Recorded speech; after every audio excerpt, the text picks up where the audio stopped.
ছেলে সেলফ রেসপেক্টটুকু হারিয়ে ফেলেছে। কিন্তু রুমি তো। রেজওয়ানা, আমার কথা বিশ্বাস না করার অধিকার তোমার আছে, কিন্তু আমি যা বলছি তা সবই সত্যি।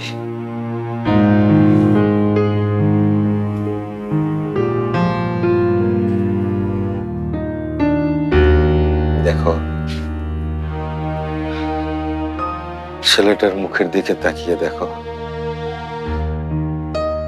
কি নিষ্পাপ পবিত্র একটা মুখ। মাত্র এই কয়েকটা বছরের ব্যবধানে স্মাগলিং এর মতো একটা জঘন্য কাজের সাথে জড়ালো কি করে? আমি তো জীবনে কারো কোনো ক্ষতি করিনি, কোনো অন্যায় করিনি, একটি পয়সা অসৎ ভাবে আয় করিনি। তাহলে উপরওয়ালা আমার উপর এমন শাস্তি দিচ্ছেন কেন? বাইরে আমি যত কড়া শিক্ষকই হই না কেন রেজওয়ানা,